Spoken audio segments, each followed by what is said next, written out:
Hello students, আমরা আবার ফিরে এসেছি একটা নতুন ক্লাসে, একটা নতুন সেশনে। আজকের ক্লাসটায় আমরা ইন্ডিয়ান হিস্ট্রি পুরোটাই কভার, ইন্ডিয়ান হিস্ট্রির এনশিয়েন্ট, মেডিয়েভাল, মডার্ন তিনটে নিয়েই করব। একটা একটা করে প্রশ্নে আসবো, যেভাবে আসি আমরা অ্যান্সার আলোচনা করব। আরও তার সঙ্গে যে রিলেটেড প্রশ্নগুলো হতে পারে সেগুলো নিয়েও আলোচনা করব। আমরা দেখি আমাদের জন্য ফার্স্ট কোয়েশ্চেন কি বলছে। ফার্স্ট কোয়েশ্চেন রয়েছে, নিচের কোন সভ্যতাটির কল্পনাতীত বিস্তৃতি ঘটেছিল? বলছে নিচের কোন সভ্যতাটির কল্পনাতীত বিস্তৃতি ঘটেছিল, মানে একদম বিয়ন্ড ইমাজিনেশন। ভাবাই যায় না যে একটা একটা সভ্যতা এত বড় হতে পারে আয়তনের দিক থেকে। বিয়ন্ড ইমাজিনেশন, কল্পনাতীত বিস্তৃতি ঘটেছিল। এর মধ্যে কোন সভ্যতাটা, বা আমরা বলতে পারি এর মধ্যে কোন সভ্যতাটা আয়তনের দিক থেকে, সাইজের দিক থেকে সবচেয়ে বড় ছিল? সুমের, মেসোপটেমিয়া, হরপ্পা আর চীনা, মানে চাইনিজ সিভিলাইজেশন, যেটাকে আমরা বলি চৈনিক সভ্যতা। এই চারটের মধ্যে যদি আমরা এরিয়া ওয়াইজ বলি, তাহলে আমরা বলবো কোন সভ্যতাটা সবচেয়ে বড় ছিল। নিঃসন্দেহে আমরা একটা জিনিস বলতে পারি যে চারটে সভ্যতার মধ্যে কমন ফিচার কি না, চারটে সভ্যতাই গড়ে উঠেছিল চালকোলিথিক এজে। চারটে সভ্যতাই ডেভেলপ করেছিল কখন না, চারটে সভ্যতাই ডেভেলপ করেছিল তাম্রপ্রস্তর যুগের সভ্যতা চারটেই। কিন্তু যদি আমরা আয়তনের দিক থেকে দেখি, তাহলে আমরা নিঃসন্দেহে বলতে পারি হরপ্পা সিভিলাইজেশন ছিল the largest civilisation of the Chalcolithic age. অর্থাৎ তাম্রপ্রস্তর যুগে যত সভ্যতা ডেভেলপ করেছিল তার মধ্যে সবচেয়ে বড় ছিল এই হরপ্পান সিভিলাইজেশন বা হরপ্পা সভ্যতা। যদি আমরা এর পুরো সীমানাটা দেখি, তাহলে আমরা দেখব এটা এটা উত্তর দিকে শুরু হয়েছিল মান্ডা বলে একটা জায়গা, জম্মু কাশ্মীরের মান্ডা। দক্ষিণে বিস্তৃত হয়েছিল দায়ামাবাদ বা দিয়ামাবাদ বলে একটা জায়গা, যেটা এখন মহারাষ্ট্রে। আবার যদি পশ্চিম থেকে যাই, পশ্চিমে এই সভ্যতার শুরু হয়েছিল সুতকানজেন্দর বলে একটা জায়গা, বালুচিস্তানের একটা জায়গা, মাকরান উপকূলের একটা জায়গা। সেখান থেকে শুরু হয়ে পূর্বে আমরা দেখতে পাচ্ছি ওয়েস্টার্ন ইউপির একটা খুব বিখ্যাত জায়গা, ইতিহাসের সঙ্গে যে জায়গাটার নাম বারবার ঘুরে ফিরে এসছে, সেটা হলো মিরাট।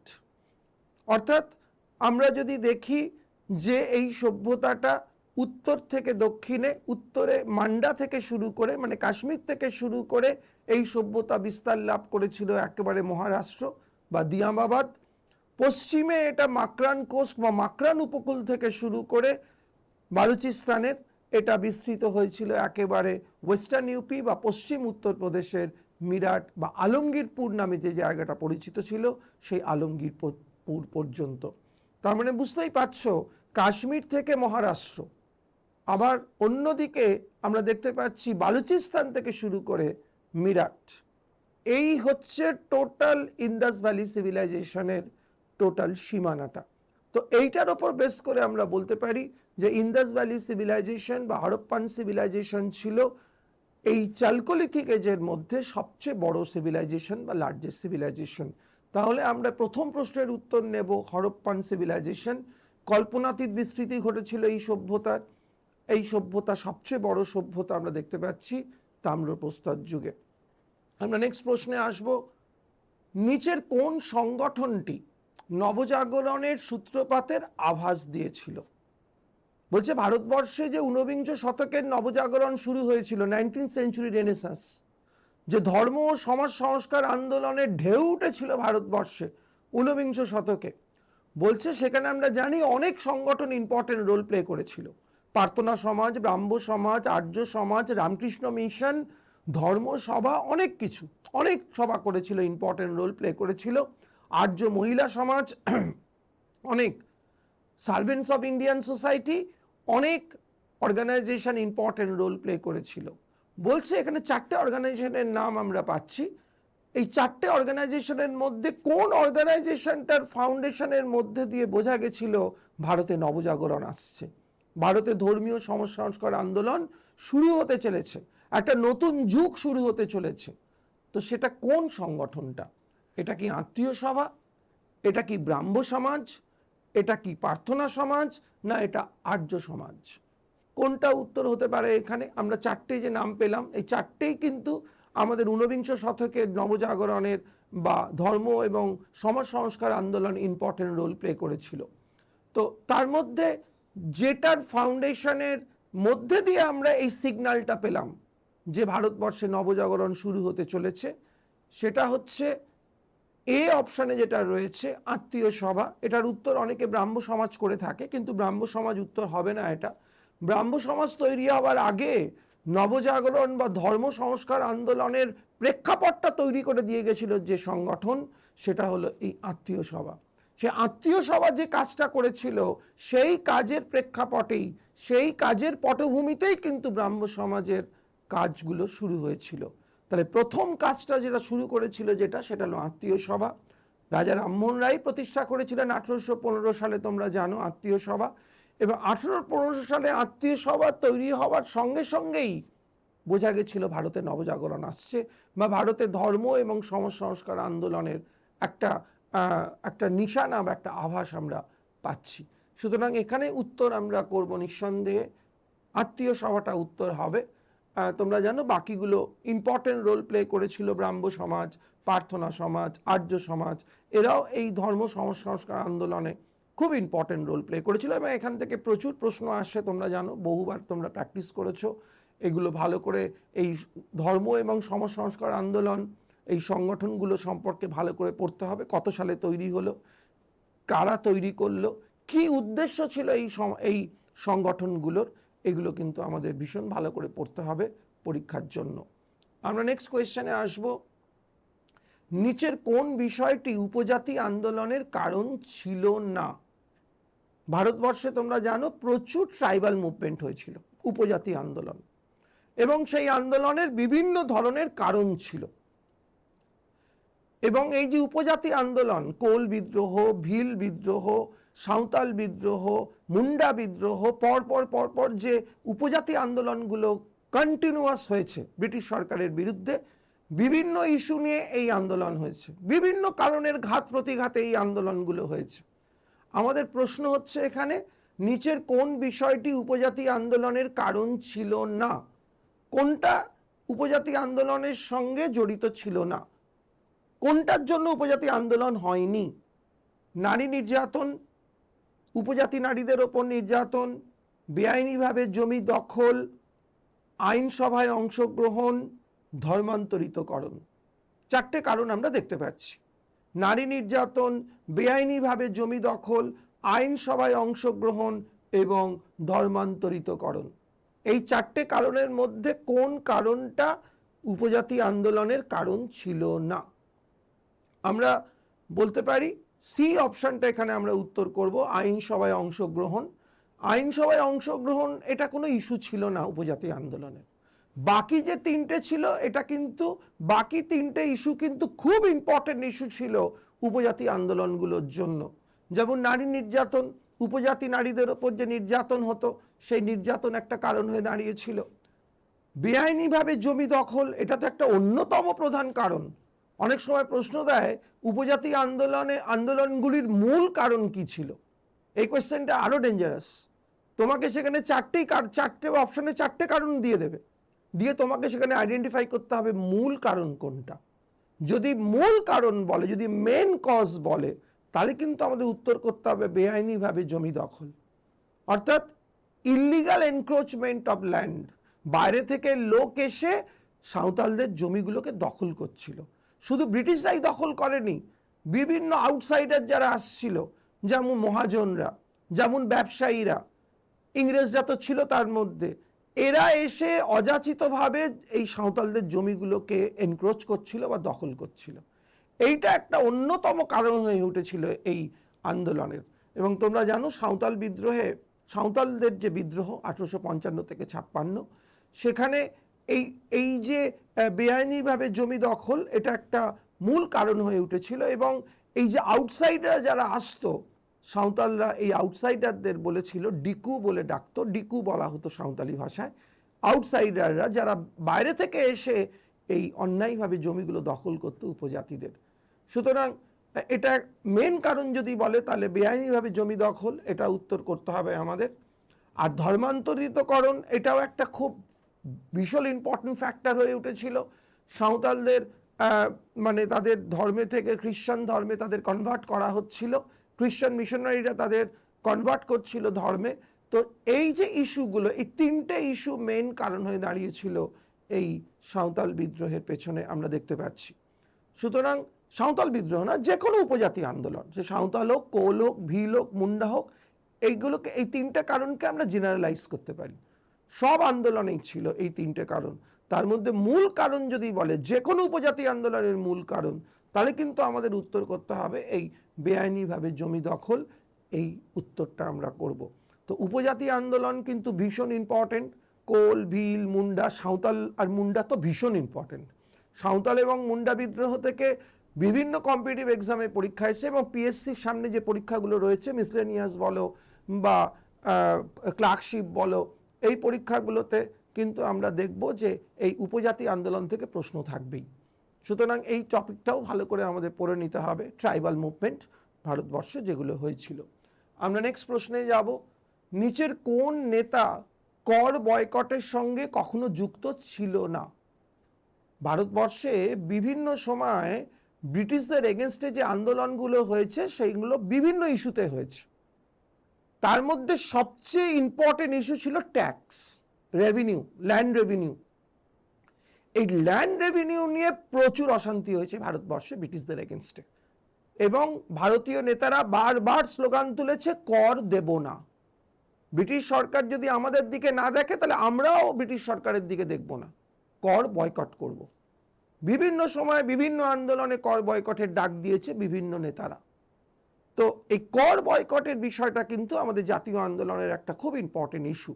আমাদের প্রশ্ন এখানে রয়েছে যে নিচের কোন নেতা কর বয়কটের সঙ্গে কখনো যুক্ত ছিলেন না, বা আমরা যে বিভিন্ন সময় যে কর বয়কট আন্দোলনগুলো দেখেছি, এর মধ্যে কোন নেতা সেই কর বয়কট আন্দোলনের সঙ্গে কখনো যুক্ত হননি বা কখনো ছিলেন না? বাল গঙ্গাধর তিলক প্রথম অপশান রয়েছে, দ্বিতীয় অপশানে বল্লভভাই প্যাটেল রয়েছে, থার্ড অপশানে রয়েছে মহাত্মা গান্ধী, আর লাস্ট অপশানে আছে দাদাভাই নওরোজি। আমরা কোনটাকে উত্তর করব? যিনি কখনোই এই ধরনের কোনো কর বয়কটের ডাক দেননি বা কর বয়কট আন্দোলন নিয়ে কথা বলেননি, তিনি হচ্ছেন লাস্ট অপশানে যেটা রয়েছে সেটা হলো দাদাভাই নওরোজি। এখানে আমরা অবভিয়াসলি উত্তরটা করব দাদাভাই নওরোজি, কারণ প্রথম যে তিনটে অপশান তারা কোনো না কোনোভাবে কর বয়কটের সঙ্গে যুক্ত ছিলেন। আমরা জানি বিজি তিলক, পিএসসির একটা খুব ফেভারিট প্রশ্ন এখান থেকে দেয় যে বাল গঙ্গাধর তিলক কত সালে কর বয়কটের ডাক দিয়েছিলেন? No tax campaign. 1896 সালে মহারাষ্ট্রে কর বয়কটের ডাক দিয়েছিলেন বিজি তিলক বা বাল গঙ্গাধর তিলক। তোমরা জানো এই কোয়েশ্চেনটা বহুবার এসছে ডাব্লিউবিসিএসে বা অন্যান্য পিএসসির পরীক্ষায়। 1896 সালে বিজি তিলক কর বয়কটের ডাক দিয়েছিলেন। বল্লভভাই প্যাটেল 1928-এ বরদৌলি সত্যাগ্রহ, এই বরদৌলি সত্যাগ্রহের সময় তিনি কর বয়কটের ডাক দিয়েছিলেন। আমরা জানি 1928 বরদৌলি সত্যাগ্রহ একটা খুব বিখ্যাত আন্দোলন, গান্ধীজির আদর্শে অনুপ্রাণিত হয়ে এই আন্দোলন করেছিলেন বল্লভভাই প্যাটেল। 1928-এ কর বয়কটের ডাক দিয়েছিলেন তিনি। আর মহাত্মা গান্ধী তার একদম প্রথম দিককার আন্দোলনে আমরা দেখেছি খেরা সত্যাগ্রহ বা খেদা সত্যাগ্রহ, যেটা 1918-তে হয়েছিল, সেখানে তিনি কর বয়কটের ডাক দিয়েছিলেন মহাত্মা গান্ধী। তাহলে বিজি তিলক 1896-তে, বল্লভভাই প্যাটেল 1928-এ, মহাত্মা গান্ধী 1918-তে কর বয়কটের ডাক দিয়েছিলেন। সুতরাং এখানে আমরা তাহলে উত্তর করব দাদাভাই নওরোজি, যিনি এইভাবে কোনোদিন কর বয়কট আন্দোলনের সঙ্গে নিজেকে যুক্ত করেননি। তাহলে আমাদের লাস্ট অপশানটা উত্তর করব আমরা দাদাভাই নওরোজি। তাহলে দাদাভাই নওরোজির রিলেশনটা কার সঙ্গে? Drain of wealth theory. তিনি প্রথম দেখালেন, তোমরা জানো, যে কিভাবে ভারতের সম্পদ বাইরে যাচ্ছে বিভিন্নভাবে, তিনি এটা দেখিয়েছিলেন ফার্স্ট। আমরা 5 নম্বর প্রশ্নে আসব। নিচের যুদ্ধগুলির মধ্যে কোনটি নদীর ধারে হয়নি? একটা খুব ইম্পর্টেন্ট প্রশ্ন।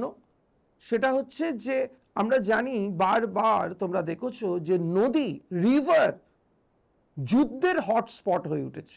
এটা আমরা একদম ইতিহাসের প্রথম থেকে দেখছি।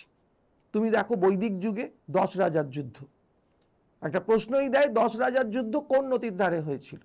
আমরা জানি পুরুষিনী বা রাবি নদী যেটাকে আমরা বলছি, সেই নদীর ধারে হয়েছিল 10 রাজার যুদ্ধ। এরকম প্রচুর যুদ্ধ হয়েছিল যেগুলো নদীর ধারে হয়েছিল। নদী একটা খুব ইম্পর্টেন্ট পার্ট হয়ে উঠেছিল এই যুদ্ধের। এখানে প্রশ্নটা দিচ্ছে যে এই যে 4টে যুদ্ধের কথা বলেছে, এই 4টে যুদ্ধের মধ্যে কোনটা নদীর ধারে হয়নি? 4টেই কিন্তু খুব ইম্পর্টেন্ট যুদ্ধ। প্রথমটা হর্ষ বনাম দ্বিতীয় পুলকেশী। হর্ষ মানে হর্ষবর্ধন, অবভিয়াসলি। হর্ষবর্ধনের সঙ্গে দ্বিতীয় পুলকেশীর যুদ্ধ, মামুদ লোদির সঙ্গে বাবরের যুদ্ধ, আলেকজান্ডারের সঙ্গে পুরুর যুদ্ধ, পোরাস যেটাকে বলা হয়, পুরুর যুদ্ধ, এবং দ্বিতীয় পুলকেশীর সঙ্গে প্রথম নরসিংহ বর্মনের যুদ্ধ। প্রথম নরসিংহ বর্মন তোমরা জানো পল্লব বংশের শ্রেষ্ঠ রাজা। এর মধ্যে কোন যুদ্ধটা নদীর ধারে হয়নি? বুঝতে পারছো? নদী কিন্তু যুদ্ধে একটা ইম্পর্টেন্ট রোল প্লে করেছে, আমরা বারবার দেখেছি। আমরা যদি মডার্ন পিরিয়ডে এসে দেখি, বুড়িবালামের যুদ্ধ, বুড়িবালাম নদীর তীরে একটা সাংঘাতিক এনকাউন্টার ব্রিটিশ পুলিশ ফোর্সের সঙ্গে, যে যুদ্ধে বাঘাযতীন মারা গেছেন 1915-তে, সেখানেও কিন্তু নদী রয়েছে একটা। তো আমরা এখানে উত্তর কোনটা করতে পারি? আমরা এখানে উত্তর করব, আমরা জানি হর্ষবর্ধনের সঙ্গে দ্বিতীয় পুলকেশীর যুদ্ধ হয়েছিল নর্মদা নদীর ধারে, নদী রয়েছে সেখানে, ভীষণভাবে রয়েছে নদী এই যুদ্ধে। যুদ্ধটার নামই নর্মদার যুদ্ধ। মামুদ লোদির সঙ্গে বাবরের যুদ্ধ হয়েছিল ঘরঘরা নদীর ধারে, ঘরঘরা, ব্যাটেল অফ ঘরঘরা। ঘরঘরা একটা নদীর নাম, একটা বিখ্যাত যুদ্ধ 1529-এ, বাবরের শেষ যুদ্ধ, ব্যাটেল অফ ঘরঘরা, এটা নদীর ধারে হয়েছিল। আর তোমরা জানো সবাই আলেকজান্ডারের সঙ্গে পুরুর যুদ্ধ, ঐতিহাসিক যুদ্ধ, জিলামের ধারে হয়েছিল, যেটাকে বলা হয় ব্যাটেল অফ হাইডাসপাস, এটাও নদীর ধারে হয়েছিল। তাহলে আমরা এখানে অ্যান্সার করব দ্বিতীয় পুলকেশীর সঙ্গে প্রথম নরসিংহ বর্মনের যে ঐতিহাসিক যুদ্ধ, যেটাকে বলে মণিমঙ্গলমের যুদ্ধ, ব্যাটেল অফ মণিমঙ্গলম, এই 642-এ হয়েছিল, 642 AD-তে হয়েছিল এই দ্বিতীয় পুলকেশীর সঙ্গে প্রথম নরসিংহ বর্মনের যুদ্ধ। যুদ্ধটার নাম ব্যাটেল অফ মণিমঙ্গলম। এই মণিমঙ্গলমের যুদ্ধটা কিন্তু এইভাবে নদীর ধারে হয়নি, সেই জন্য আমরা এটাকে অ্যান্সার করব লাস্ট অপশানটাকে। দ্বিতীয় পুলকেশীর সঙ্গে প্রথম নরসিংহ বর্মনের যে যুদ্ধটা, সেটাই হচ্ছে নদীর ধারে সংগঠিত হয়নি। যুদ্ধের নামটা মনে রেখো, মণিমঙ্গলমের যুদ্ধ। মণিমঙ্গলমের যুদ্ধ 642-এ হয়েছিল, এবং যুদ্ধের রেজাল্ট আমরা সবাই জানি, ভয়াবহ রেজাল্ট হয়েছিল। প্রথম নরসিংহ বর্মন দ্বিতীয় পুলকেশীকে হত্যা করেছিল, পরাজিত করেছিল, এবং দ্বিতীয় পুলকেশীর রাজধানী বাতাপি, চালুক্যদের রাজধানী বাতাপিও জয় করে নিয়েছিল। এবং তোমরা এটাও পড়েছ, বাতাপি জয় করার পর প্রথম নরসিংহ বর্মন টাইটেল নিয়েছিলেন বাতাপি কোন্ডা বা বাতাপি জয়ী। সুতরাং লাস্ট অপশানটা এখানে আমরা উত্তর করব, যেটা নদীর ধারে হয়নি। আমরা পরের প্রশ্নে যাব।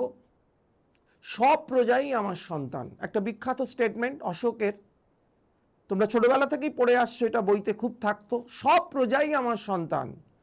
এই যে পিতৃত্ব বোধ অশোকের মধ্যে জাগরিত হয়েছিল, তোমরা জানো, যেটা অশোককে শুধু ভারতের নয়, শুধু এশিয়ার নয়, সারা পৃথিবীর একটা শ্রেষ্ঠ শাসকে পরিণত করেছিল।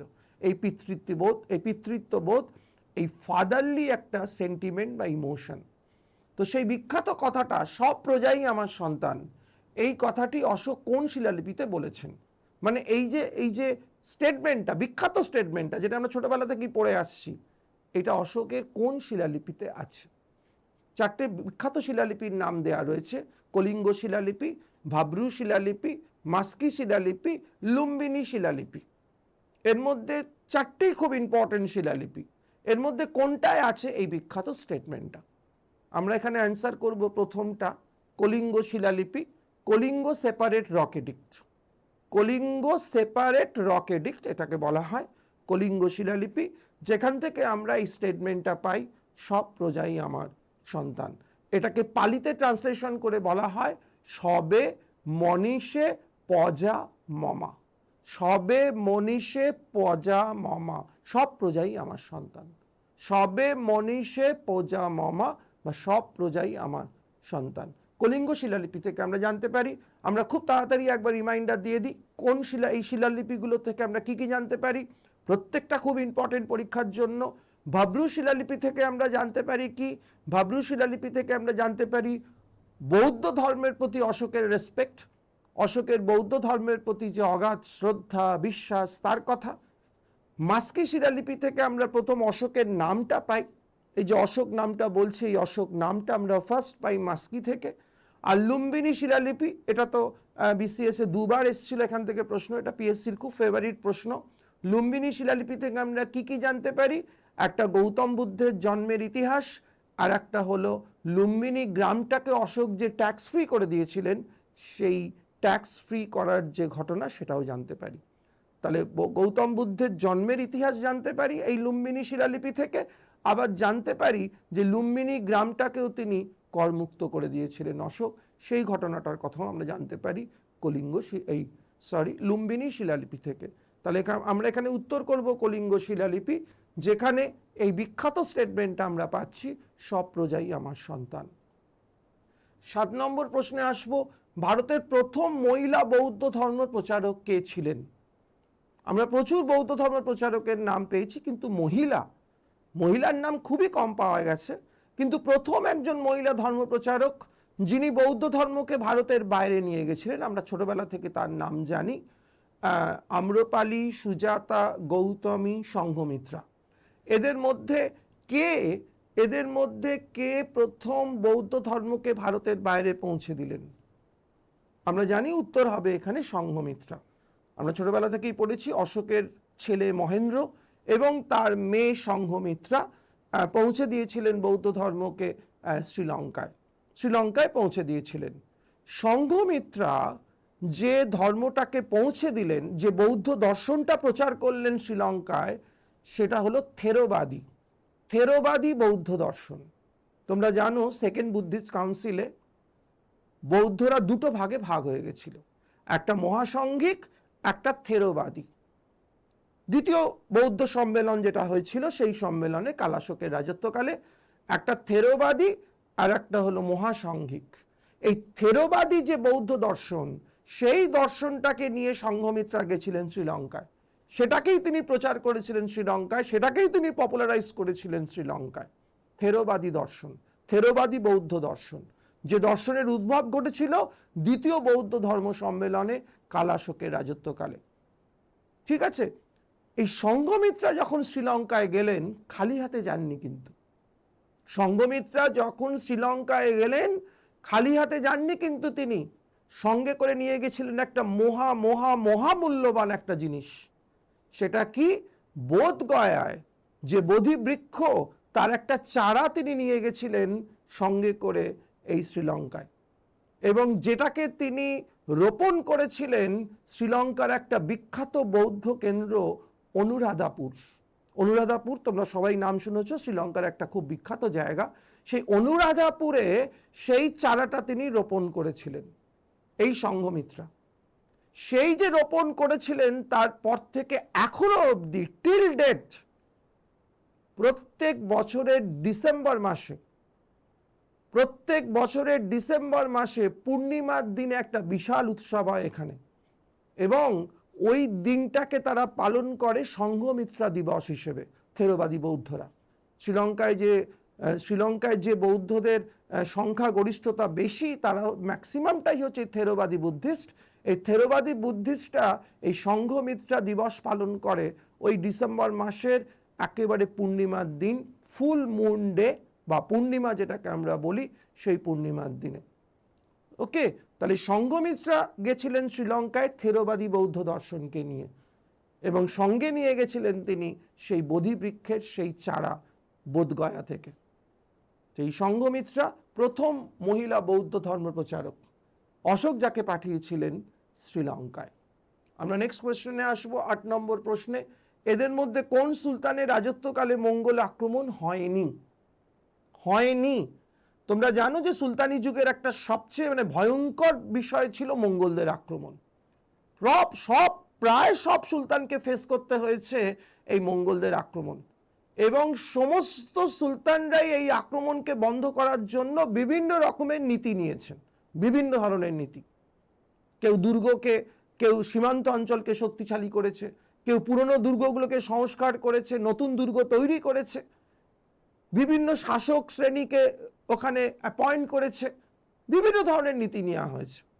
তো বলছে যে কোন সুলতান, যে নামগুলো দিয়েছে দেখো, কুতুবুদ্দিন আইবক, ইলতুৎমিশ, আলাউদ্দিন খিলজি, জালালউদ্দিন খিলজি, এদের মধ্যে এদের মধ্যে কার রাজত্বকালে মঙ্গল আক্রমণ আমরা দেখিনি? তোমরা বুঝতেই পারছো, ইলতুৎমিশের রাজত্বকালে ভয়ঙ্কর মঙ্গল আক্রমণ ঠিক হয়নি, এটাকে আক্রমণ বলবো না। চেঙ্গিস খান যেহেতু আক্রমণ করেননি, যা সীমান্ত অঞ্চলে এসে উপস্থিত হয়েছিলেন, তোমরা সেই গল্প জানো, জালালউদ্দিন বাংবার্নির গল্প। সুতরাং এটাকে আমরা আক্রমণ ঠিক সেই অর্থে বলতে পারি না, কিন্তু চেঙ্গিস খান এসছিলেন, ঠিক আছে? সেই নিয়ে ইলতুৎমিশ আমরা উত্তর এখানে করতে পারবো না, কেননা মঙ্গলরা এসছিল কিন্তু আক্রমণ করেনি, সীমান্ত অঞ্চল অব্দি এসছিল জালালউদ্দিন বাংবার্নিকে তাড়া করে। চেঙ্গিস খান তোমরা সবাই পড়েছো 1221-এ। আলাউদ্দিন খিলজির রাজত্বকালে সবচেয়ে বেশিবার মঙ্গল আক্রমণ হয়েছে। একটা কোয়েশ্চেন দেয় যে কোন সুলতানের রাজত্বকালে সবচেয়ে বেশিবার মঙ্গল আক্রমণ হয়েছিল, উত্তর তোমরা জানো, আলাউদ্দিন খিলজি হয়। আলাউদ্দিন খিলজি রাজত্বকালে সবচেয়ে ভয়ঙ্কর মঙ্গল আক্রমণ হয়েছিল, এবং ব্যাটেল অফ কিল্লির যুদ্ধ 1298-99 এই সময়টা হয়েছিল।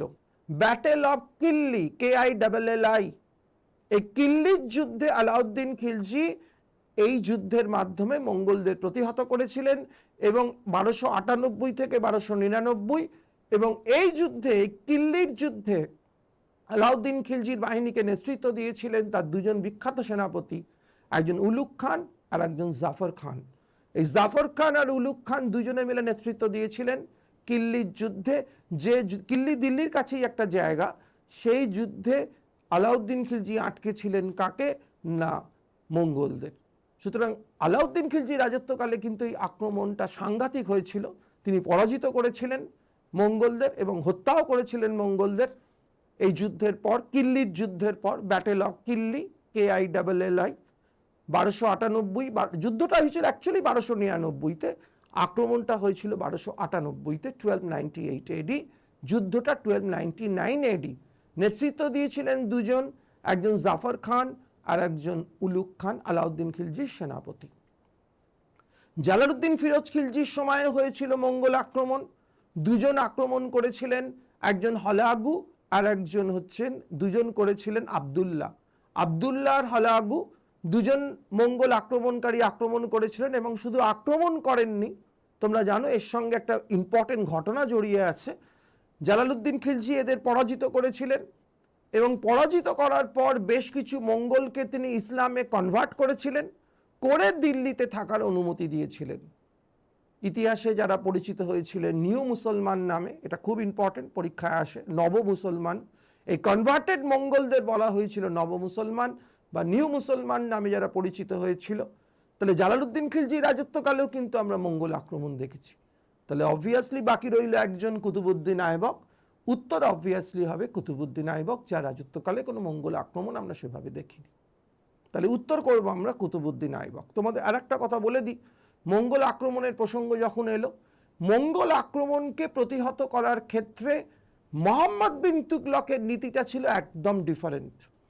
মোহাম্মদ বিন তুগলক মঙ্গলদের আক্রমণকে আটকানোর জন্য যে নীতি নিয়েছিলেন সেটা অন্যান্য সুলতানদের থেকে ছিল একদম আলাদা, সেই জন্য এটা পরীক্ষায় আসে।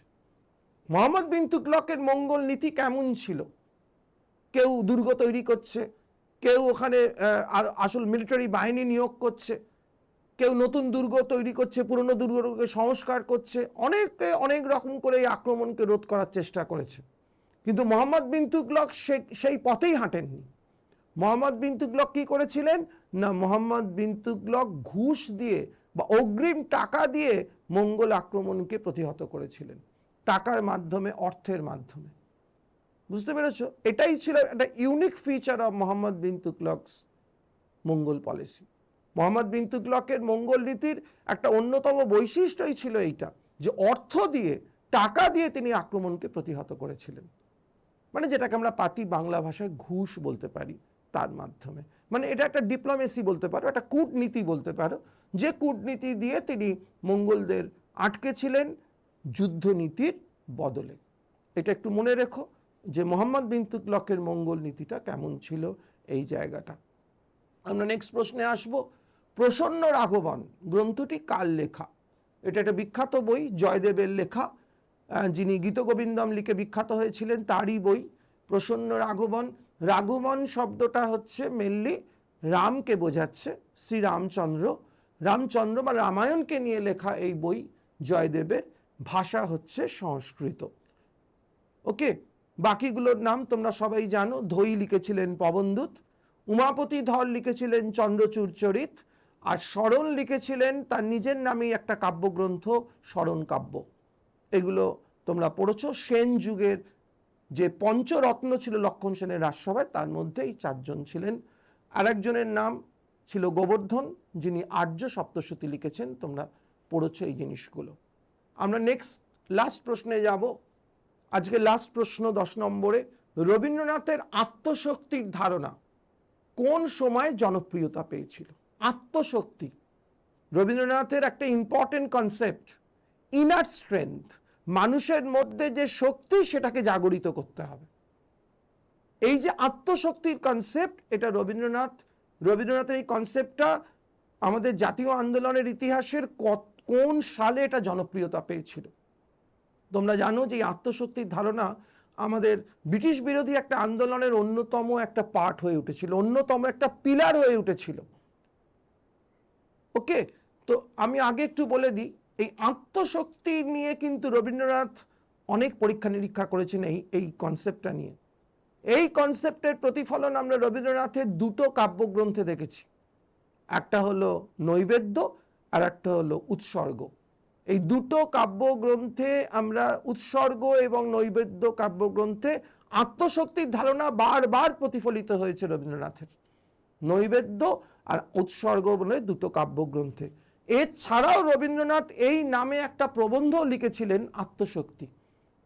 এই জায়গাগুলো দিয়েই রবীন্দ্রনাথের এই ধারণাটার প্রতিফলন ঘটেছিল।